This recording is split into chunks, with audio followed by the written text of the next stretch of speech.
પાકિસ્તાન સામે વડોદરાના વેપારીઓમાં ભારે આક્રોશ છે। વેપારીઓએ દુકાન બહાર ઊભા રહીને પાકિસ્તાન વિરુદ્ધ સૂત્રોચ્ચાર કર્યા છે। પાકિસ્તાન મુર્દાબાદના નારા લગાવ્યા છે। પાકિસ્તાનનો ખાત્મો કરવા વેપારીઓની માંગ છે। પાકિસ્તાનને દુનિયાના નકશામાંથી મિટાવી દેવો જોઈએ, વેપારીઓનું કહેવું છે।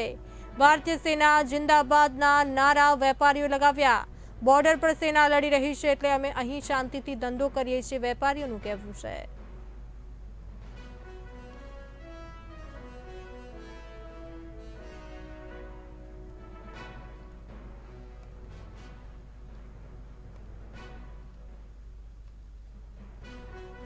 દીપકભાઈ, બોર્ડર ઉપર તો લશ્કર લડી જ રહ્યું છે, જડબાતોડ જવાબ પણ આપી રહ્યું છે।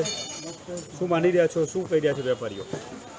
અમે બધા વેપારીઓ એક સુરે અને એક સાથે ભારતીય સેનાની સાથે છે, ભારતીય સરકાર સાથે છે।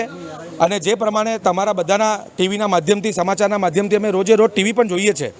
અને તમે જોઈ રહ્યા છો કે બજાર કેવી રીતે શાંતિપૂર્ણ ખુલ્લા છે। આ ખુલ્લા કોના કારણે છે? એ ભારતીય સેનાની કારણે છે।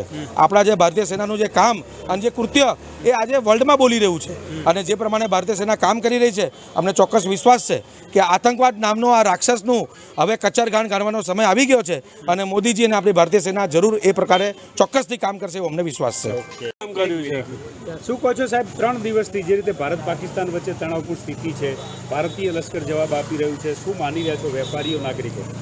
વેપારીઓ નાગરિકો જે આ વડીલે કીધું, શાંત પ્રમાણે બધું ચાલી રહ્યું છે, બધા સુરક્ષિત છે, બધું જ સરસ છે।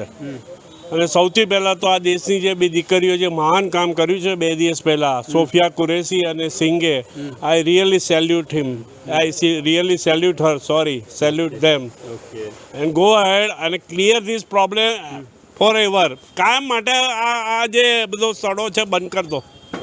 શાંતિ જોઈએ, હવે પ્રજાને શાંતિ જ જોઈએ છે, બીજું કશું જ જોઈતું નથી। ઇટ્સ ટુ મચ કરી રહ્યું છે, શું માની રહ્યા છો? તમે જોઈ શકો છો, અમારી બધાની દુકાનો ખુલ્લી છે।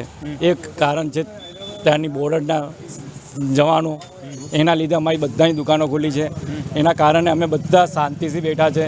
એ લોકોને જુસ્સો વધારવા માટે અમે બી એમની જોડે સંયમ રાખીને જુસ્સો વધારીશું એમનો। અને મોદી સાહેબને કહીશું, તમે તો હવે આ ફેરી પાકિસ્તાન આપણા હાથમાં આવે એવું કરી જ નાખો। કાયમ માટેની